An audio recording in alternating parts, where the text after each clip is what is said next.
Reading from the Gospel according to St. Luke. Very early on Sunday morning, the women went to the grave carrying the spices that they had prepared. They found the stone rolled away from the entrance to the grave, so they went in, but they did not find the body of Jesus. They stood there, puzzled about this, when suddenly two men in bright shining clothes stood by them. Full of fear, the women bowed down to the ground, and the men said to them, "Why are you looking among the dead for one who is alive? He is not here, he has been raised. Remember what he said to you while he was still in Galilee. The Son of Man must be handed over to sinful men, be nailed to a cross, and rise to life on the third day." Then the women remembered his words, returning from the grave, and told all these things to the 11 disciples and the rest. The women were Mary Magdalene, Joanna, and Mary, the mother of James. They and the other women with them told these things to the apostles. But the apostles thought that what the women said was nonsense and did not believe them. But Peter got up and ran to the grave. He bent down and saw the grave closed and nothing else. Then he went home wondering at what had happened. The question of what this day really signifies was wonderment from the very beginning.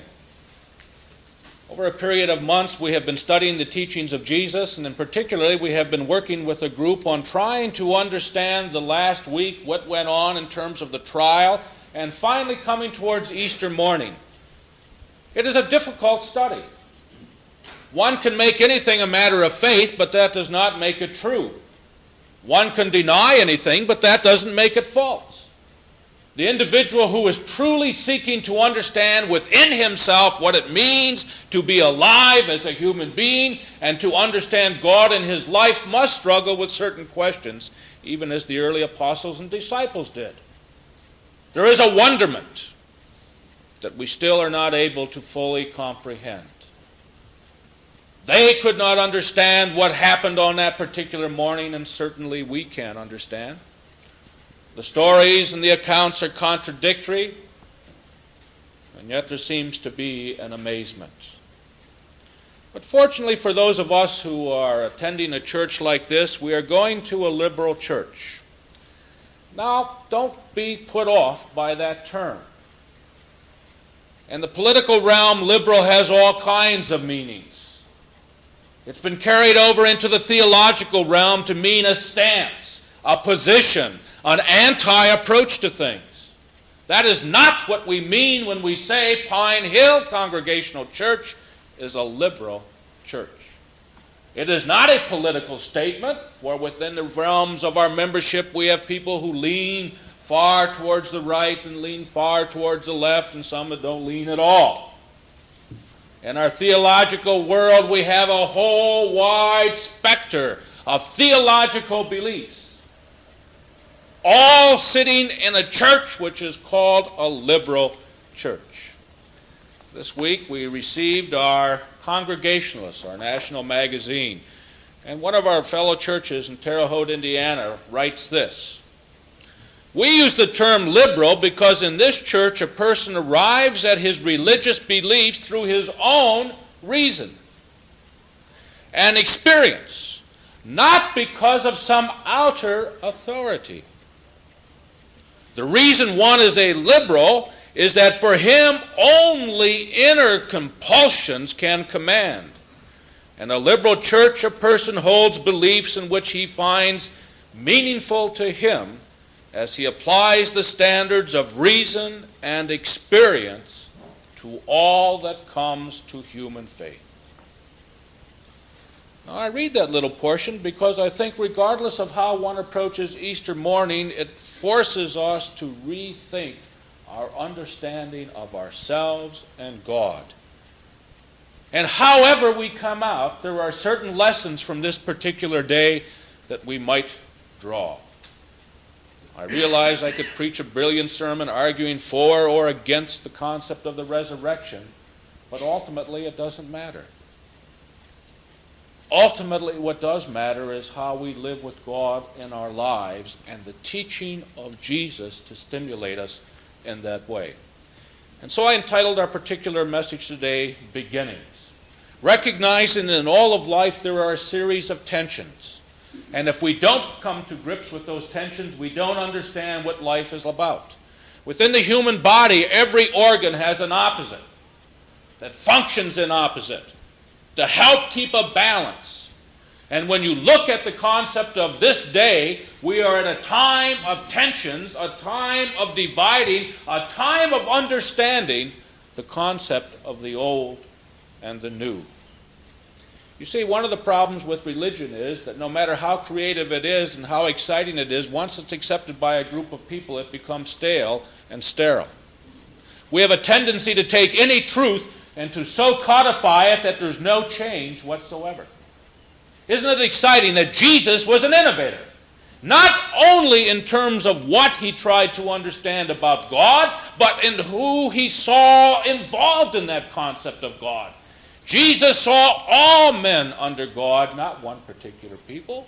He saw the possibility and the potentiality of all people understanding God in their lives and ran into contrast with the religious authorities who did not like this itinerant preacher coming in and telling their trained people what religion was all about. When you look at the history of religion, you find periods of tremendous growth and understanding, and then when the excitement is all over, they make it into a hard, fast ball and say, this is religious truth, and if you vary from it in any way, you are not really a religious individual, a Christian. How would you define Christian in your own life? And would you admit that somebody outside of that definition could possibly be a Christian? Or have you so codified within your own life the concept of God that you will not permit any variation whatsoever? It's fascinating. Because Jesus stood within a tradition. He understood the value and moral and spiritual truth within that tradition. He understood what was there, but what he refused to do is to make it so stale and inflexible that it couldn't grow with the contemporary scene. What is absolutely sickening to me as I try to listen to what's going on in the religious world is that the religious world today is sterile. There is absolutely no breath of freshness anywhere. We are hearing all kinds of crazy voices asking us to return to a yesteryear where religion was not what they said it was, but somehow or another avoiding facing the questions of today. Jesus would have thrown up his hands in horror, for he was an innovator who realized that the power of God so moved individuals that they changed, and that the message of God might be the same, but the application was constantly in a state of flux. And so for Jesus, he ran into trouble with the religious dimension of his life. What priest can stand a full-flown, full-blowing Spirit of God which goes against that which he holds to be true and doesn't want to think about? Who can be challenged to rethink their religious beliefs by an innovator like Jesus, full of the Spirit, speaking with authority, and not turn his back and say, "Get away from me"? When the power comes, you want to have a nice, simple, easy answer. And religion has always tried to simplify it so you wouldn't have to think. Because it's dangerous to think in religious circles. It's dangerous to ask questions why. It's dangerous to take a hard look at what you're doing, because when you do, the responsibility for the decisions come right back upon you.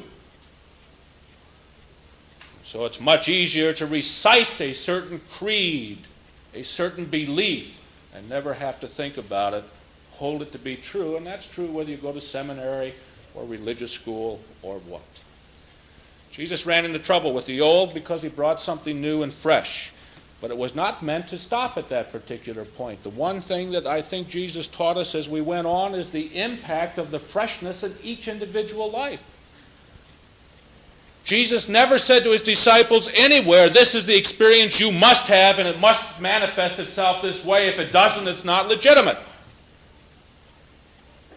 Jesus challenged always the individuals in his circle to find themselves and to grow out from themselves.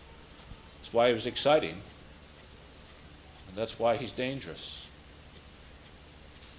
because he recognized the difference between inner truth and ritualization.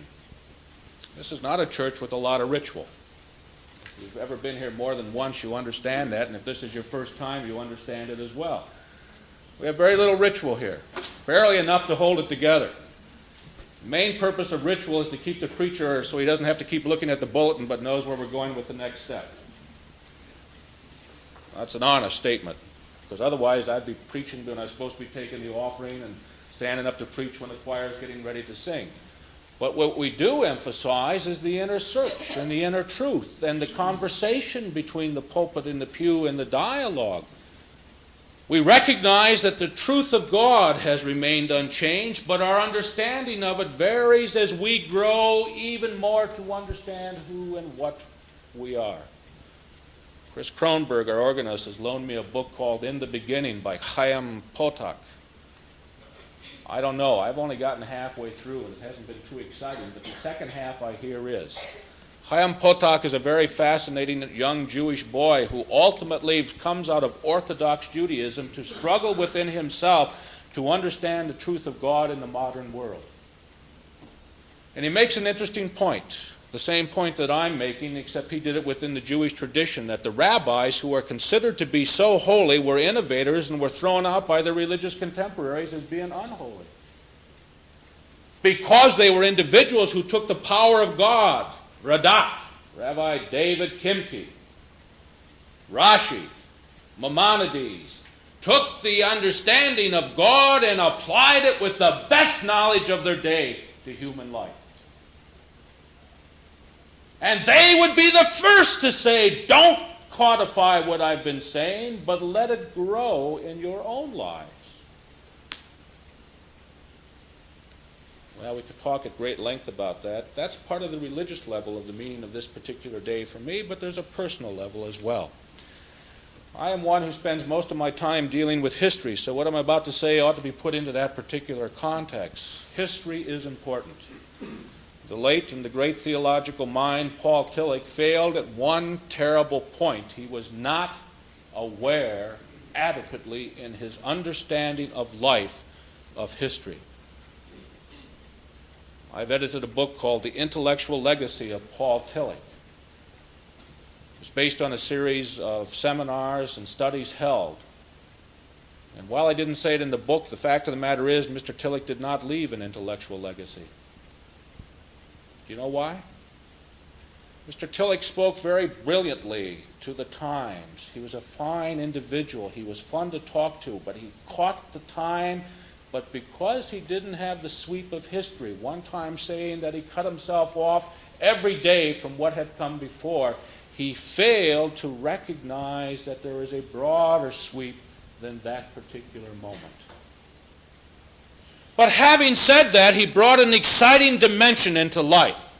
That is, that whatever has gone behind ought to be lived with and understood, but put into the understanding, even on a personal level, that today is a new day. Why is it when we talk about beginnings, it's a way of stopping action? Let's talk about the history of this problem, which means we aren't going to talk about the problem or solve it. We're just going to see how we got to that point, which takes months or years. Governments are beautifully equipped to do this kind of a thing. That's why you have so many committees studying so many things with so little result.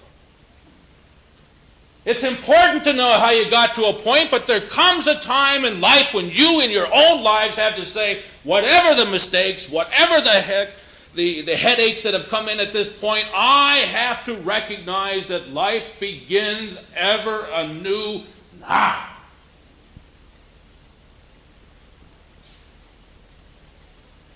I can't anguish over what I did wrong before. Hopefully I've learned something from it, but life is new now. I can't always look to the past and try to explain why I'm what I am, but I have to know that now I have the power to be something different. That's the exciting message of Jesus. The power within you to be something different as of now and every day, on and on. The personal level of the newness of life is precisely at that point. Whatever you were when you walked in, here today you have, according to the teachings of Jesus and according to the experience of a large group the power of God to make you different when you walk out. Well, that's exciting. That's exciting. That means that all the things which burn within you and cause you heartaches can be handled. Not thrown away, handled. That means the newness of life and the fears that all new adventures have can be handled. Not clouded over, but handled. That means that even though you know the days ahead will bring you some things that you may not want, the power is within you through God to overcome. So on a very personal level and on a religious level, I think Jesus has renewed us continually by challenging the old, by bringing forth the truth, by giving us the freedom to develop within ourselves, and by recognizing the power of God in our lives. But Jesus also was in trouble for a very important reason. That's the community level. The Romans wanted Jesus to be crucified. The Romans did the crucifixion. The Romans did the beating. Jesus was not maltreated by the Jews. For whatever reason he ran into trouble with them, he was in good hands until he was turned over to the Romans. Read the scriptures very carefully. They're the ones that beat him so he couldn't be recognized as a man or a woman. They're the ones who devised and used, following the Persians and others, the most horrible form of death yet devised by man, known as crucifixion. A long, drawn-out, pagan, painful kind of death. Jesus was fortunate. He only took 6 hours on the cross to die. Most scholars argue the reason he didn't last for several days, which was normal, was because he had been beaten so badly beforehand that he couldn't stand the anguish of the cross. There was a community level in which he was a fearful conspirator. And that level is that whenever men begin to ask the question, what will God have me do, they are a threat to the community. Why is it that in the communist countries they don't like the church and persecute it so heavily? Have you ever really thought about it? Is it because they're against God? They're anti-godly? Nonsense. They couldn't care less. How can you be against something you deny? The reason in other countries, the communist countries and a number of others where there are absolute dictators, that they are so afraid of the freedom of the church is because when individuals are challenged to ask questions about what God would have them do, they are a rebellious spirit and difficult to live with. For the moral dimension of life which is imposed upon an individual must reach out to the community. The Romans hated the Christians not because they were a political power at a later point, but because they were a moral power that asked the Roman government to constantly look at itself and to judge whether or not it was holding up a moral human standard of godliness. Now, the tragedy of the contemporary church that's tried to understand this message is they've tried to spell out what is holy and have failed miserably. The so-called liberal church establishment has tried to tell us this is what we must do to create the great society. And they failed miserably. Because ultimately, one does not say this is what makes a great society. One grows out of an inner compulsion to know and to change and to see. What makes a great society is you, individually, knowing under God what you must do and accepting nothing less than that as right. Questioning always, whether it be political or religious or any other form, questioning always on the standard of godliness. What happened in this country? If each one of you, not only in your daily business affairs, and in your daily family affairs, and in your daily personal affairs, but in your daily political and community affairs, dare to continually ask the question, what would God have me do? Would you be happy with your exciting life, or would you make it even more exciting? Or would you run into conflict? That's what Jesus did. One cannot read the New Testament honestly and openly without preconceived notions, without at every step of the path being asked, hey, is that a godly action or not? Is that what God would really have you do? The impelling force deep down within. So for me, this particular morning, however one understands it in terms of a theological, is a time of beginnings. It's a time of moral reflection. It's a time of rethinking. It's a time on the religious level where every single concept I hold to be dear and true is open for question. I do this every year. I do it continually, but I make a concentrated effort during this period to rethink it all. No holds barred. I ask the same thing about my life on a personal level. What changes must I, under God, make to be a more creative, a more dynamic, a more exciting individual, developing to the fullness of my own powers? And I ask it in terms of my community and my church. For whatever else it is, it's a time of beginning. And however else we understand it, the power of God is in each of you so individually and so close that today can be the beginning of a new you. If it isn't, at least consciously decide why not. Don't just float, not carry. If it is, go forth with the joy of that strength. And be free to say, hallelujah, praise the Lord. Because that's part of the excitement of life as well.